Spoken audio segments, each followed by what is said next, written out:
Akkam jirtu barattoota har'a kan waliin ilaallu barnoota hawaasaa kutaa torbaadha. Egaa yeroo darbe waliin kan ilaalaa turre waa'ee handhuura lafaa, keessa lafaa, irra lafaa jennee gargar qoodnee baqqaanota lafaa waliin ilaallee ture. Kan irratti dhaabne immoo wantoota baqqaanni irra lafaa irraa ijaarame jennee kana kutaatti nutti waliin ilaalla jennee dhaabne har'a kana ilaalla jechuudha. Baqqaanni irra lafaa kattaalee irraa uumame. Baqqaanni irra lafaa kattaalee irraa uumamaa jechuudha. Kattaalee adda addaa irraa uumama. Kattaaleen immoo albuudota irraa kan ijaaraman yoo ta'u, albuudonni immoo elementoota irraa uumaman. Egaa kattaaleen kun albuudotatu walitti dhufee kattaalee uuma jechuudha. Albuudotni kun immoo maalirraa uumamani? Elementootadha jechuudha. Elementootni albuudota uumu, albuudonni kattaalee uumu, kattaaleen immoo maal uumu? Baqqaana lafaa uumu jechuudha. Elementoonni albuudota, albuudonni kattaalee, kattaaleen immoo baqqaana uumu jechuudha. Baqqaanni irra lafaa baqqaana isa gubbaa lafaa irratti argamuu fi baqqaana jabaa yookiin liitoosferii jedhama. Baqqaanni irra lafaatti kan argamu akkuma yeroo darbee ilaalle liitoosferii jedhama jechuudha. Liitoosferiin irra lafaatti kan argamu yoo ta'u, baqqaanni kun gadi fageenya yookiin yabbina kan hin qabnedha. Liitoosferiin kun yabbina hin qabu jechuudha. Xiqqoodha jechuudha. Asirraa akka ilaaluu dandeessan xiqqoodha jechuudha. Yabbina hin qabu. Elementoota guddoo irri lafaa irraa uumamedha. Elementoota akkamiirraa akka irri lafaa uumame ilaalla jechuudha. Irri lafaa elementoota gurguddoo 8 irraa ijaarame. Isaanis elementoonni 8 kun kamidha? Oksijiinii, silkanii, almuuniyeemii, ayiranii, kaalsiyeemii, soodiyeemii, pootaasiyeemii fi maagniiziyeemiidha jechuudha. Irra caalaan hammi inni ittiin irri lafaa kun ijaarame baay'inaan maal qabata jechuudha? Oksijiiniin iddoo guddaa qabata jechuudha. Oksijiinii baay'ee qabaata. Kan itti aanu guddinaan silkaniidha. Oksijiiniin 47dha. Silkaniin 28dha. Almuuniyeemii 8 jedhee haga maagniiziyeemii 2tti deema jechuudha. Egaa akka kanatti tarreesseera. Elementoota irri lafaa irraa uumamee fi sadarkaa isaanii gabatee kanarra ilaalaa jira. Kanadha. Albuudota gurguddoo irri lafaa irraa uumame. Warri kun maalidha? Elementootadha jechuudha. Elementoota gurguddoodha warri kun. Kan itti aanu albuudota jechuudha. Albuudonni elementoota irraa ijaaraman. Elementootni albuudota uumuu jennee ilaalleerra jechuudha. Albuudonni kattaalee, kattaaleen immoo baqqaana uumuu jenneerra. Albuudota bebbeekamoo irraa ijaarame keessaa muraasni warqii, diyaamandii, koopparii, kuwaartizii, giraanaayitii, pootaashii fi albuudota boba'aa fa'aadha. Albuudota beekamoo akkasiirraa uumama jechuudha. Warqii, diyaamandii lafa keessatti kanneen argaman jechuudha. Kuwaartizii, giraanaayitii, pootaashii fi albuudota fa'aa jechuudha. Albuudotni baay'een isaanii jajjaboo yoo ta'an muraasni isaanii bifa dhangala'ootiin argamu. Fakkeenya albuudota jajjaboo kan jedhaman kattaa boba'aa, giraanaayitii fi kanneen kana fakkaatanidha jechuudha. Akka fakkii kanarratti argitan warreen kun albuudota jajjaboodha jechuudha. Giraanaayitii albuudonni bifa dhangala'ootiin argaman immoo kanneen akka peetirooleemiidha. Peetirooleemiin bifa dhangala'aatiin argama jechuudha. Karaa biraa beenzila boba'aa fa'aa yoo ilaalle isaan dhangala'oodha jechuudha. Peetirooleemii jalatti ramadamu dhangala'oo albuudota jedhamu jechuudha isaan. Kan itti aanu kattaalee gurguddoo irri lafaa irraa uumamedha. Elementoota ilaalle, albuudota ilaalle, kattaaleedha kan itti aanu immoo. Kattaaleen albuudan adda addaa irraa ni uumamu. Kattaaleen gosa albuudota irraa uumamanii irratti hundaa'uun amala adda addaa qabu. Egaa elementoonni albuudota uumu, albuudonni kattaalee uumu jenneerra miti. Albuudotni kun yeroo uumaman albuudotni adda addaa walitti makamanii yeroo kattaalee uumaman kanarratti hundoofne gosa adda addaatti qoodna jechuudha. Gosa albuudota isaan walitti dhufanii uumanii sanarraa kaane. Kattaaleen tokko tokko jabaataa yoo ta'an kan biroo immoo jabaataa kan hin taanedha. Kattaaleen tokko tokko jabaatoodha kan biraan immoo jabaataa kan hin taanedha jechuudha. Garaagarummaan jabeenya isaanii kunis qabiyyee fi haala uumama isaanii irratti hundaa'a. Haaluma kanaan kattaaleen gurguddaa 3tti qoodamu jechuudha. Kattaalee jabina isaanii irratti hundoofne kattaa baqqorraa kan jedhamudha inni jalqabaa. Bakka keessi lafaa ho'a guddaa qabutti wantoonni keessa lafaatti argaman baqanii bifa dhangala'aatti jijjiiramu. Kattaa baqqorraa jedhamu kana keessatti maallaa bakka keessi lafaa ho'aadha jenneerra. Keessi lafaa bakka ho'aa ta'e kanatti wantootni keessa lafaa kanatti baqanii bifa dhangala'aatiin argaman bifa dhangala'aatti jijjiiramu jechuudha. Dhangala'aan haala kanaan argamus maagmaa jedhama jechuudha. Maagmaa jechuun maallaa dhangala'aa keessa lafaa keessatti argamudha jechuudha. Keessi lafaa baqee dhangala'aa yeroo uumu dhangala'aan kun maal jedhama? Maagmaa jedhama jechuudha. Maagmaan kunis sababa sochii voolkaanootiin keessa lafaatii gara fuula lafaatti ol dhangala'a. Egaa maagmaan kun maallaa sababa sochii voolkaanootiin sochiin voolkaanoo maagmaa kana gara irra lafaatti akka inni ol dhangala'u godha jechuudha. Dhangala'aan maagmaa kun sababa sochii voolkaanootiin gara irra lafaatti ol dhufaa jechuudha. Yeroo ol dhufu kanatti maal jedhama? Dhangala'aan maagmaa keessa lafaatti burqee ol ba'e kun maal jedhama? Laavaa jechuudha. Laavaa jedhama jechuudha. Maagmaan irra lafaatti yoo ol bahee dhangala'u laavaa jedhama jechuudha. Laavaan maagmaa irra lafaatti ol bahee dhangala'e jechuudha. Laavaan suuta suutaan yeroo qabbanaa'aa deemu kattaa uuma. Laavaan kun qabbanaa'aa deema jechuudha. Keessi lafaa baay'ee ho'aa waan ta'eef lafa sana baqsee maagmaa godheera. Maagmaan sun dhangala'aa ho'aa sanadha.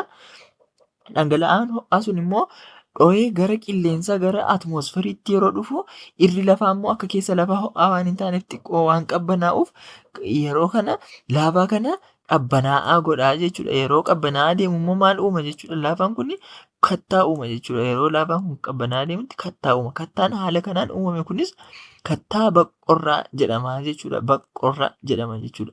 Maal jechuudha? Kattaan kun qilleensa qabbanaa'aa kanaan waan qorree hafeef kattaa baqqorraa jenna jechuudha. Laavaan kun qabbanaa'aa waan deemeef. Fakkeenya kattaa baqqorraa yoo ilaallu giraanaatii fi baazaaltiidha jechuudha. Kun fakkeenya kattaa baqqorraadha jechuudha. Kan itti aanu kattaa kuusmaansaadha. Kattaan kuusmaansaa mansoota caccabanii bishaaniin bubbee fi cabbisee gagaatuun haramuun kuufaman irraa jajjabaachuun uumamedha. Egaa kattaan kuusmaansaa kun maalirraa uumama? Mansoota caccabanii bishaaniin bubbee fi cabbisee gagaatuun haramuun kuufamanidha jechuudha. Jajjabaatanii warra kanatu kattaa kuusmaansaa kana uuma jechuudha. Mansoonnis dhagaa caccabe, biyyee, bosbosa, biqilootaa fi haftee lafee bineeldotaa of keessaa qaba jechuudha. Bara baraan mansi haarofti walirratti kuufamaa deema. Mansi gubbaa irra jiru isa jalaa irratti ulfaatina uumaa yeroo waan deemuuf inni gara jalaa immoo jajjabaachuun gara dhagaatti jijjiirama jechuudha. Mansoonni kun walirra kuufamaa deemu jechuudha. Haaraan irra keessatti yoo dabalamaa deemu walirra kuufamaa deemu. Yeroo walirra kuufamaa deemu kanatti inni jalaa maal ta'a? Ni jabaachaa deemaa jechuudha. Gara dhagaatti fa'aa jijjiiramaa dhufaa jechuudha. Yeroo walirra tuulamaa deemu yeroo jabaatutti. Kattaan haala kanaan uumame kattaa kuusmaansaa jedhama jechuudha. Maansaa kuufame jechuudha. Maansaa walirra yeroo namaa deemu jabaataa deema gara dhagaatti jijjiiramaa deema. Kun maal jedhama jechuudha? Kattaa kuusmaansaa jedhama jechuudha. Fakkeenyaaf kattaa cirrachaa, booralee fi kattaa boba'aati jechuudha. Akkuma fakkii kanarraa mul'atu.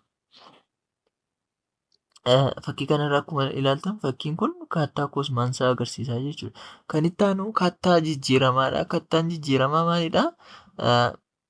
Kattaalee duraan turan kattaa baqqorraa fi kattaa kuusmaansaa irraa sababa ho'aa fi dhiibbaa guddaan kan uumamudha. Kattaa jijjiiramaan kun immoo maalidha? Kattaa kuusmaansaa fi kattaa baqqorraa kanatu walitti dhufee kattaa jijjiiramaa kan uumamaa jechuudha. Kattaa baqqorraa fi kattaa kuusmaansaa irraa uumama jechuudha. Adeemsa kana keessatti jijjiiramni keemikaalaa fi fiizikaalaa raawwatamuu danda'a jechuudha. Kun kattaa jijjiiramaadha jechuudha. Inni isin asirratti argaa jirtanii. Egaa kattaa adda addaa akka kanatti kattaa baqqorraa jennee, kattaa kuusmaansaa jennee, kattaa jijjiiramaa jennee ilaalleerra. Gabaabaa isaatti maalidha? Kattaa baqqorraa kan jennu kun yeroo maal ta'u uumamaa jechuudha? Laavaan suuta suutaan qabbanaa'ee yeroo deemu kattaa kana uumaa jechuudha. Laavaa ol gara irra lafaatti dhangala'eetu yeroo achirratti qabbanaa'aa deemu kattaa baqqorraa kana uumaa jechuudha. Kattaa kuusmaansaa kun immoo maalirraa uumama jechuudha? Mansoota caccabanii bishaan bubbee fi sigigaatuun akkasuma Maansi yeroo walirra tuulamaa deemu ulfaatina uumaa yeroo deemu walirra tuulamaa yeroo deemu sanatti inni jala jiru ni jabaata. Inni jala jiru jabaatee gara dhagaafaatti jijjiiramaa yeroo deemu kun kattaa kuusmaansaa jenneerra. Kattaa jijjiiramaan immoo kattaa kuusmaansaa fi kattaa boqqorraa yeroo walitti dhufanii ho'a guddaa fi dhiibbaa guddaan walitti dhufan kan uumamudha jechuudha kattaa jijjiiramaa kan jennu kun. Egaa kan itti aanu haala faca'insa kattaalee fi faayidaa isaan diinagdee Itoophiyaa keessatti qaban kan jedhu ilaallaa. Faca'insa kattaalee Itoophiyaa keessatti kattaalee haala wal fakkaataan faca'anii hin argaman. Egaa kattaalee sadan ilaallee kattaa boqqorraa, kattaa kuusmaansaa fi kattaa jijjiiramaan kun haala wal fakkaataadhaan hin mul'atanii jechuudha. Kattaaleen bal'inaan argaman kattaalee warra kamidha? Kattaa boqqorraa warra jedhamanidha jechuudha. Kattaan boqqorraa bal'inaan kanneen mul'atanidha. Kan argamanis qofa ol ka'aa. Kattaan boqqorraan kunis iddoo isaan itti argaman lafa ol ka'aa giddu galeessaa fi naannoo sulula qinxaamaa keessatti ni mul'atu jechuudha. Kattaaleen kuusmaansaa naannoo bulchiinsa mootummaa naannoo Sumaalee giddugala sulula laga Abbayyaatti dhuma sulullan laggeen Oomoo fi Hawaasitti baay'inaan kuufamanii argamu jechuudha kattaaleen kuusmaansaa kun. Kattaaleen jijjiiramaa immoo naannoo magaalaa Maqalee kaasee gara dhihaatti sulula gara Takkazee qabatee hanga daangaa Sudaan gaha jechuudha. Iddoon biroon immoo naannoo Beenishaangul Gumuz, Wallagga dhihaa, sulula laga Baaroo naannoo magaalaa Harar kaasee hanga magaalaa Jigjigaatti ni mul'ata jechuudha. Akka fakkii kanarraa ilaaluu dandeenyu kattaa boqqorraa kan jedhamu Itoophiyaa keessa iddoo baay'eetti faca'ee mul'ata jechuudha. Isa bifa keelloodhaan mul'atu kun Finfinnee, Harar, Jimmaa, Hawaasa warri kun kattaa boqqorraa iddoo isaan itti mul'atanidha jechuudha. Kattaan jijjiiramaa immoo warra tuqaa tuqaadhaan mul'atan kanadha. Warri kun kattaa jijjiiramaa jechuudha. Kattaa kuusmaansaa jechuudha warri tuqaa tuqaa kanaan mul'atan. Kattaan jijjiiramaa bifa ida'uu ishee qabdu kana gara Gaambeellaa fa'aa kanatti kan mul'atan, Somaalee fa'aa kanatti kan mul'atan kattaa jijjiiramaadha jechuudha. Faayidaa kattaalee. Kattaaleen faayidaa garaa garaa qabu. Kattaaleen albuuda adda addaa of keessaa waan qabaniif diinagdee biyyaa keessatti bu'aa garaa garaa qabu. Kattaaleen egaa giraanaayitii jenneerra, peetirooleemii jenneerra. Warreen kun baay'ee bu'aa qabu jechuudha. Cirrachi kun baazaaltii giraanaayitiin waan ijaarsa gamoodhaaf wantoota adda addaadhaaf peetirooleemiin madda annisaa ta'ee konkolaataan akka deemu kan godhu peetirooleemii kanadha jechuudha. Warri kun faayidaa adda addaa nuuf qabaatu jechuudha. Faayidaalee kattaa qaban immoo fakkii kanarraa gabatee kanarraa ilaaluu dandeenya. Kattaa boqqorraa kan jennu baazaaltii giraanaayitiif cirrachaaf keessatti hammata. Faayidaan isaa immoo maalidha? Ijaarsa gamootiif, ijaarsa daandiif. Giraanaayitii egaa cirrachi ijaarsa daandiidhaaf nu fayyada. Giraanaayitii fi baazaaltiin immoo ijaarsa gamoodhaaf nu fayyada jechuudha. Giraanaayitii yeroo baay'ee ijaarsa gamootiif ni fayyada. Kattaa kuusmaansaadha kan itti aanu. Kattaan kuusmaansaa dhagaa boba'aa, peetirooleemii, gaazii uumamaa, soogidda, dhagaa, hoofii kan of keessatti hammatu yoo ta'u, maaliif nu fayyadu? Warri kun immoo ijaarsaaf, madda annisaaf, barreessuuf, meeshaa dheedhii, warshaaleef, nyaataaf, egaa soogiddi nyaataaf nu fayyaduu danda'a. Gaaziin uumamaa madda annisaatiif, peetirooleemiin madda annisaatiif nu fayyaduu danda'a. Dhagaa boba'aa barreessuuf, wantoota adda addaa hojjechuuf akka kanatti nu fayyada jechuudha. Kan itti aanu kattaa jijjiiramaadha. Kattaan jijjiiramaa kattaa maarbilii, daayimandii, yuuraaniyeemii, warqii warri kun immoo faayaa adda addaa nuuf ta'uu danda'a jechuudha. Warqii, daayimandii yoo ilaalle faayaaf bareedinaaf nuuf ta'a. Maarbiliin immoo ijaarsaaf nuuf ta'a. Industiriif yuuraaniyeemii madda sharafa alaa warri kun kattaa jijjiiramaadha jechuudha. Akka kanatti faayidaa guddaa nuuf qabaatu jechuudha kattaaleen. Egaa kan waa'ee kattaalee kanumaan xumurraa. Egaa chaanaalii kana viidiyoon kun yoo isinitti toleera ta'e laayik gochuu hin dagatinaa. Chaanaalii kana bira dhaabbadhaa. Chaanaalii kana babal'isaa hiriyoota keessaniif qoodaa. Viidiyoo kana laayik gochuu hin dagatinaa. Yaada keessan koomentii irratti nuuf kennaa yoo isinitti toleera ta'e. Kutaattaanus kan hojjennu waan ta'eef nu bira dhaabbachuu keessan koomentii irratti nutti agarsiisaa. Laayik gochuu hin dagatinaa. Galatooma.